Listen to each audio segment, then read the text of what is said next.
พูดจ้าก่อนพูดจ้าบายบายบายบายสวัสดีค่ะสวัสดีค่ะมานาไปแล้วนะเฮเล่แอบเล็ดอะไรมานาเฮเล่ไปละพี่น้องบายบายพอให้มือถืออยากได้มือถือไม่ได้ดอกเมมอนโทรศัพท์เมมอนโทรศัพท์ไม่ได้ขอไม่ขอหน่อยคุณแม่มนจ๋าคนสวยโอเค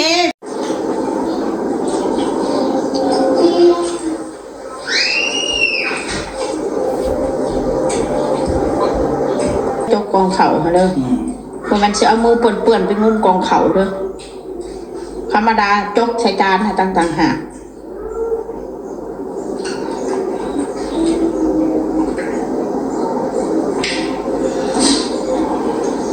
เข่านะมันเรือเนาะคอยปัดกินน้อยเดียวคอยปัดตักแบ่งให้เจ้านะก็ว่าคอยในสงสารอันยังเกาะหน้ายังเกาะคนเราย่านพัวบ่อิ่มจังสั่นจังสี่คนรักผัวแบบนั้นแบบนี้หักผัวแล้วว่าบ่หักผัวเป็นไปหักปลาตัวใดไปหักผัวชาวบ้านได้ใช่บอก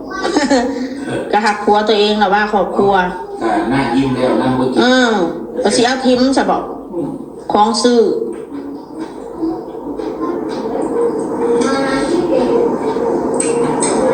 คนเฮาก็ต้องหักกันแต่ครอบครัวสิไปหักม้าตัวทางไหนกับผัวผู้อยู่เคียงข้างผู้ทุกข์ผู้ยากก็ไม่จะผัวกับเมียคนอื่นบ่เขาสิมายอมรับความทุกข์ความยากเจ้าของน่ะคิดแน่แม่นละสูนะวางแต่เงินผัวน่ะบ่มีเงินละเสกครัวนี้คนสัวแบบนะฮะคนเฮามีบ่มีก็สู้ไปต้องกันนั่นแหละยังสิเกิดให้มันเกิดมันนักสิดีเองชีวิตคนเฮามันสิมาบ่าเฮาหักผัวมีหยังกับประเคนในผัวเอาอีเลียแล้วก็ลองมีแหมก็ประเคนให้ผัวประเคนในกันละกันเนี่ยแล้วผัวเมียต้องบอกว่าอะไรครับแม่นผัวให้เมียให้ผัวเวลามีก็ได้นอกจากมันบ่มี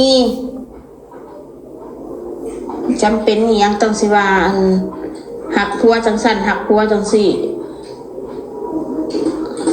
คนทุกคนก็ต้องหักผัวให้เกียรติกันแหละเนาะบ่แม่นบ่ให้เกียรติกันถ้าเฮาบ่ให้เกียรติกันแล้วไผมันสิให้เกียรติเฮาไอ้คนประเภทที่ว่ามีผัวแบบว่าง่ายซะพี่น้องแบบบ่หักผัวน่ะมันบ่ได้ว่าหักดอกมันหวังเพื่อเงินหวังเพื่อปอกลอก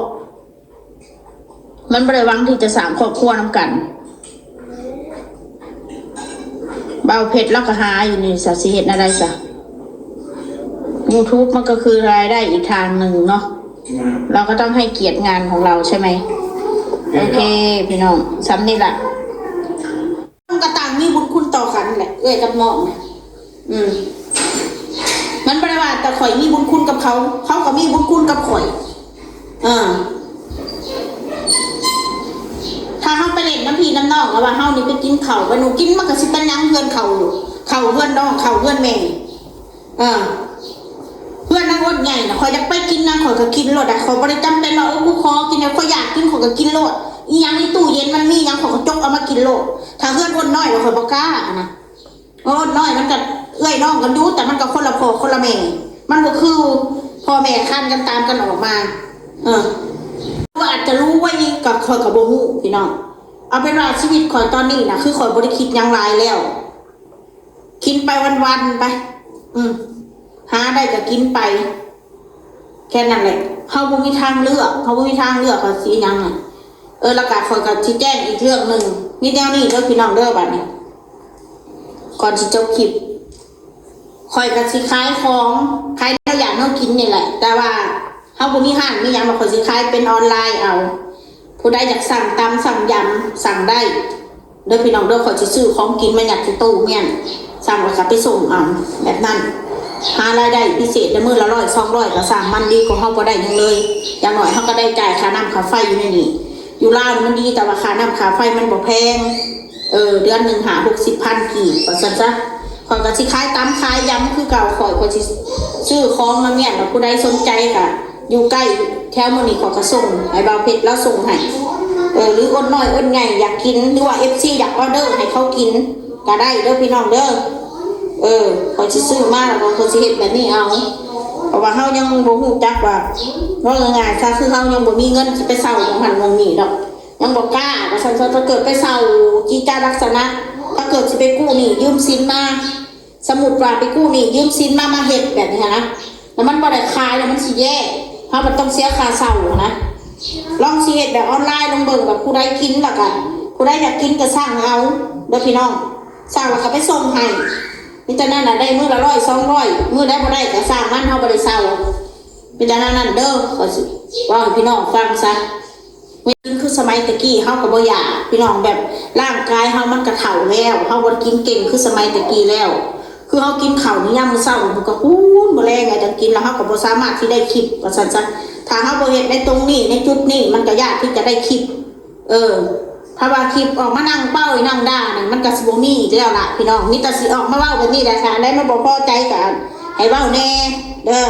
ถ้าสิบ่ให้เว้าเลยให้เงียบเลยขอยก็บ่เงียบเรื่องลูกข่อยนี่คือกันหลายคนเว้าให้ลูกข่อยก็สร้างเอาเป็นว่าข่อยเป็นพ่อเป็นแม่ข่อยฮู้ดีเนาะคนอื่นสิมารู้ดีกว่าข่อยผู้เป็นพ่อเป็นแม่ก็เป็นไปบ่ได้แค่นั้นแหละแต่เสียให้ออกมานั่งป้อยนั่งด่านั่งอันนั้นอันนี้ขอบ่เว้าแล้วแต่ผู้ใดอยากเฮ็ดได้กับข่อยก็เฮ็ดมันอยากด่ามันบ่เมื่อยก็เรื่องของมันจบเลยคนเมื่อยจึงมานั่งฟังเรื่องไร้สาระเรื่องบางเรื่องที่เขาด่ามาเขาก็กูขึ้นมาหาเถื่อมันมีเรื่องจริงแม้แต่นิดเดียวหาเถื่อเฮาผู้รับรู้คือเป็นโตเองนี่นะมีกระสร้างขึ้นมาให้คนเกลียดเราทั้งโลกก็เข้าใจว่าสร้างก็บ่เป็นหยังเอาเป็นว่าสร้างก็ถูกภัยอยู่มันอย่ามาก้าวไก่กันแค่นั้นอยากด่าไปโลดเขาบ่รับรู้คือย้อนเขาโตเขาเองเขาบ่ได้เล่านี่ให้ผู้ใดมาหักข่อยไผอยากหักก็หักบ่หักก็บ่เป็นหยังคนแบบข่อยบ่ได้สนใจไผอยู่แล้วไผอยากคบข่อยก็คบผู้ใดบ่คบข่อยก็บ่ได้สนที่ผ่านมาคนคบข่อยเขาก็ฮู้เวลาเขามีเงินเขาก็อยากคบบ่พึ่งคนแล้วเวลาเฮาบ่มีเงินคือจังซี่แหละก็บ่มีไผอยากคบเห็นหน้าเขาบ่อยากเว้านำเขารังเกียจว่าซั่นซะเอาตรงๆซะแสนดียังไม่รับผลว่าของเพื่อนคอยนะกลัวผัวไม่อิ่มมันบ่หมายความว่านั้นของกินที่เฮาสั่งมาแล้วเรากินบ่เบิดดีกว่าเฮาเอาไปทิ้งไว้แบบนั้นให้ผัวกินดีกว่าอย่างน้อยบ่เผ็ดแล้วก็กินข้าวร้ายกว่าข่อยมันบ่แม่นว่าแสนดีหรือบ่แสนดีแต่ว่าเรื่องดีบ่ดีน่ะข่อยกับผัวข่อยน่ะมันแน่นอนอยู่แล้วผู้ใดสิมาเว้าให้พักภาคออกจากกันสิมาว่าผัวข่อยชั่วจังซั่นข่อยบ่ดีจังซี่น่ะซึ่งข่อยน่ะมันผัวเดียวเมียเดียวแล้วพี่น้องคนมันคือกันแล้วไปใส่มาใส่เขาก็ท่วงว่าเจ้าเป็นอ้ายกับน้องหรือเป็นผัวกับเมียถามแหน่มันเถื่อเขาก็ตัวเขาอ้ายกับน้องเขาก็ว่าอยู่คือกันว่าซั่นนั่นแหละเนาะไปเบิ่งหมอเบิ่งดวงทางใดข่อยกับผัวข่อยบ่ได้ป้าบ่ได้ห่างกันซุเจ้า2คนบ่ได้ป้าได้ห่างลูกก็คือพ่อมีจังซั่นข่อยไปเบิ่งมาเบิดดูดวงในประเทศลาวเรื่องนอกมาหน้าของเบิ่งเบิดพี่น้องบางเทื่อเรื่องเฮาก็บ่ได้มาเว้าให้พี่น้องฟังดอกมันเป็นเรื่องส่วนตัวมันมีแต่ว่าเบิ่งกันไปสู่กันไปยามใดมันชีวิตชีวามก็จะว่ากันนะพี่น้องเนาะนี่ตีนกูนี่ตีนนี่กูจะเอานี่ตีนนี่ตีนนี่เอาแค่ตายของแม่มันก็ได้ดีได้ไหมช่างมันสิรอรับตีนกูนี่มันไม่มารับนี่ตีนกูนี่รอรับตีนนะนี่มามีเวรเอาอีตะไลมึงน่ะควยมาเลยแม่อีพวกเหี้ยอีพวกสัตว์เดรัจฉานโคตรพ่อโคตรแม่ไม่สั่งสอนอีพวกเงาม้าทั้งหลายอีพวกน้ำแบดม้าทั้งหลาย